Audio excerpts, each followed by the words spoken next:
What's up? It's your favorite attorney, Attorney Ellie Booker.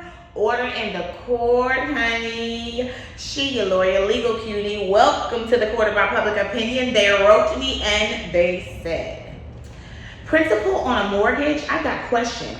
And I've got questions regarding back payment on the principal on a mortgage since my husband has passed. My husband died without a will in Texas.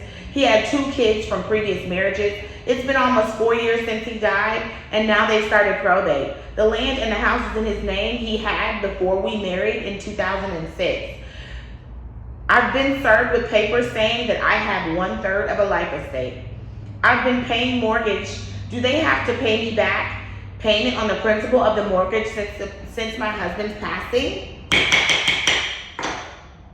Ma'am, you have 1/3 of a life estate. I'm going to tell you this. Whatever you put into that home, you're not going to get back unless you have an interest in that home. If you have more of an interest than a life estate, then yes. But it seems as if you don't, because you only have 1/3 of an interest and it is just a life estate. Guys, life estates give you the right to live in a home until you pass on.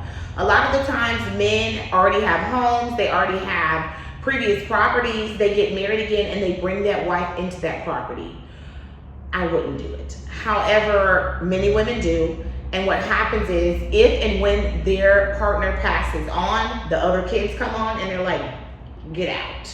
We ready to sell this, or we're ready to move ourselves in here, or whatever. And at the end of the day, because she only has a 1/3 life estate, they can come in there and they can live with her. And whoever has that life estate has the right to be there. So that's a little bit of an issue for her. But if you don't have interest, like I'm saying, you're putting money in to stay there, because what happens is, if you don't pay the mortgage, you only have 1/3 of a life estate. If there's a mortgage on the property and the lender files a foreclosure, you don't have to worry about that life estate. You don't have to worry about that principal, that mortgage, because y'all won't have the property. That may very well be what they want. And honestly, if I were them, I wouldn't pay the mortgage. I'd tell you to pay it. And I might even live there with you to force you out, to be honest. And then I just sit up there and watch you pay it, and you probably would get tired of paying it. So then you wouldn't pay it, and then the home would be foreclosed on, and it's already been through probate. So I would know exactly what my share is, and I'd get my money and I'd move. And I'd push you out that way. Or if you guys are working together, you can just pay the mortgage to remain in there. I mean, it sounds messed up, but that's where you're at. You came into a home that was pretty much paid off when you got there. You're not going to reap the benefit of, continuing to pay the mortgage unless, you have an interest in it. And even if you pay the whole mortgage, you'll only get back your interest at the time of the sale. So these are sticky situations. I really think that people need to do transfer upon death deeds. But I will say this, before people die, they greatly go through. They normally consult attorneys like myself, and they normally consult with people who are brutally honest, like myself. They're normally very brutally honest, like I've had people be with me, and they set things up the way they want it. I don't think he wanted you to walk away with that house because you didn't buy it.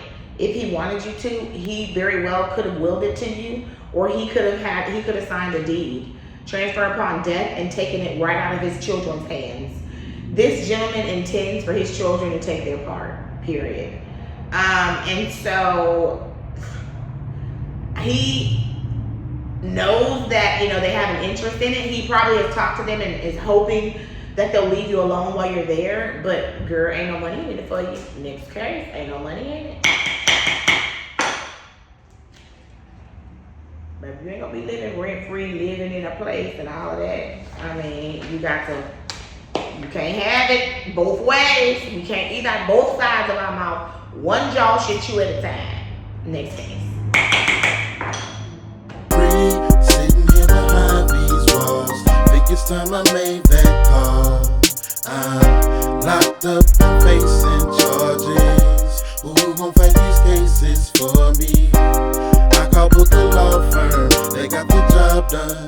They were right there for me. For more information, contact the Booker Law Firm at 713-292-2225 or visit the website at bookerlawfirm.com.